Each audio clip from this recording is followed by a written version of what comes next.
3 videos today. Just why not? Quick one on my way home today. Well, probably quick. I end up rambling. Gnomes. Gnomes. Love the gnomes. How am I going to use gnomes in the world that I have? Now, I've already let my players know that the world's technology level is fairly standard D&D, but with the slight addition that the dwarves have invented the very earliest of black powder weapons. Now, these are single-shot weapons with a slow reload and a very high chance of causing damage to the user. If you are familiar with Percy from Critical Role, these guns are nothing like his. They're nowhere near that good. And you've seen how often his break. These will break a lot more. I'm talking about, like, if you roll under a 5, these guns are going to break. They're not great. They are there thematically because it shows progress in the world. It shows us where this world is. They are just on the cusp of moving into firearms. Now, this does also mean that things like cannons on ships do exist. Those were much easier to make than a gun. Those, obviously, they will have some very good cannons. Guns, not so much. But the other thing that goes along with the dwarves inventing these types of items is the gnomes.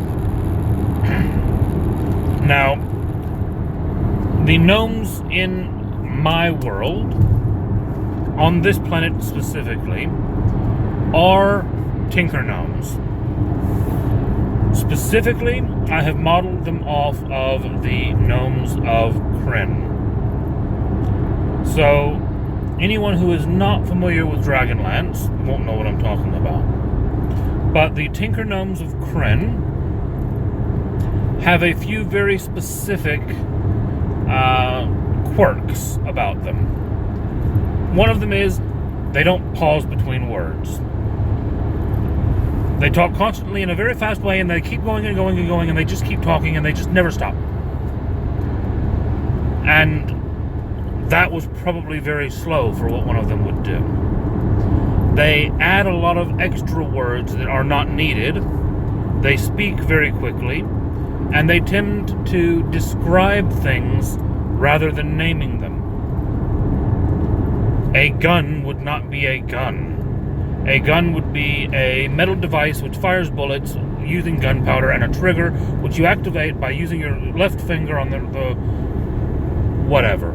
It's going to go through the entire technical spec of what a gun is and does instead of just calling it a gun. That is part of how they work. It's part of how their minds function. So that speech patterning and that name patterning, that is one of their traits. The other one is that although they are tinkerers, they are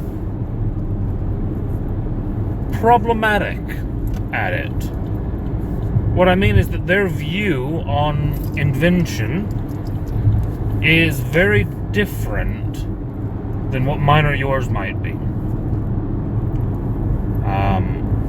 Simplicity is not a concept among gnomes.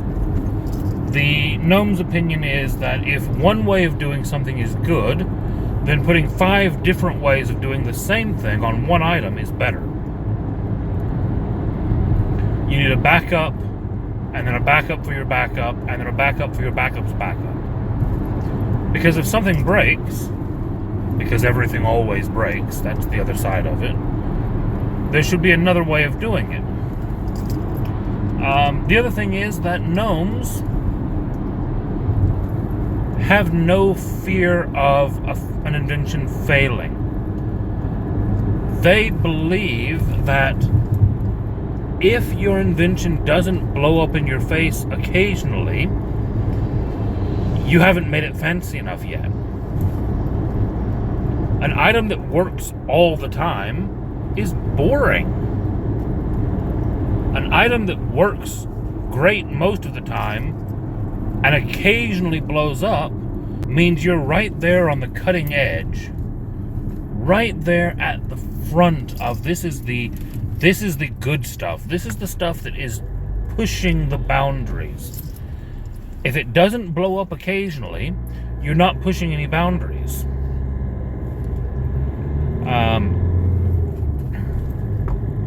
They actually consider a gnome whose inventions work all the time to be suffering from madness.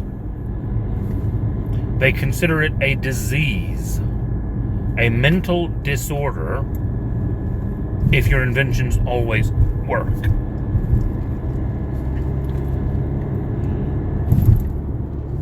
You know, that is the gnomes that we're talking about. Those gnomes are the gnomes in my world. They have, well, a perfect example.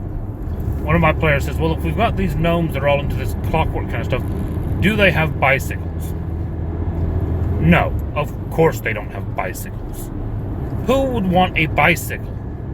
What they have is steam-powered hydraulic pump supercycles that you start to pedal, and that boils the pump, which pressurizes the chamber, which powers the hydraulics, which sends out the steam, which blows out the hot air, and does all of this stuff, and then you head forward.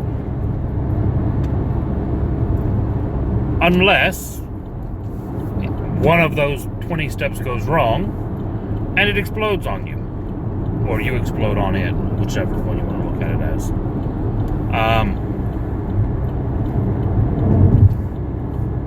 No bicycles. That would be primitive. That would be barbaric. To just have a thing with wheels that they turn when you do the pedals. No self-respecting gnome would make that. So what you get is a bicycle, effectively, or a motorbike, if you really want to be fair about it, that every time you start it up, you make a roll, and if you roll decent, it goes. If you roll badly, it blows up. The other quirk of gnomish invention is actually that sometimes things work too well. Now, that is a very odd thing for a player to get used to. But in the case of gnomish inventions, what it translates to is a roll of a 1, very bad, things are exploding. A roll of a 20, not all bad, but bad. In the case of the bicycle, or the steam-powered, hydraulically driven pump rotary wheel machine, the short version, if you roll a 20, it goes. It goes twice normal speed. Great. And it has to go for at least 8 hours before it can stop. Oops.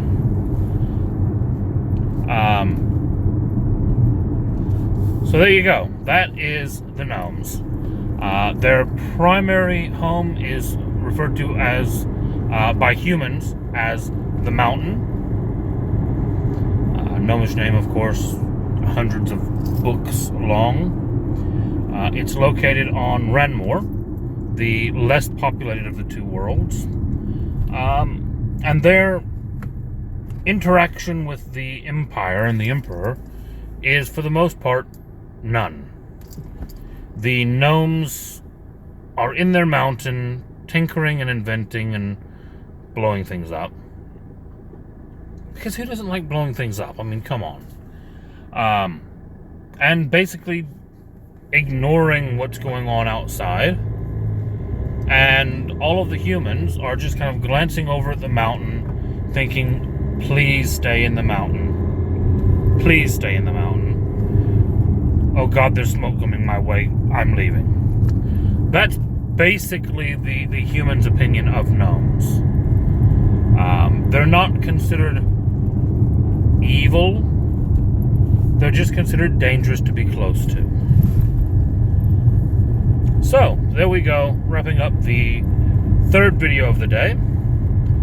I'll sign off now, and I'll see you again tomorrow. Unless I have to go out later tonight, who knows. We'll see.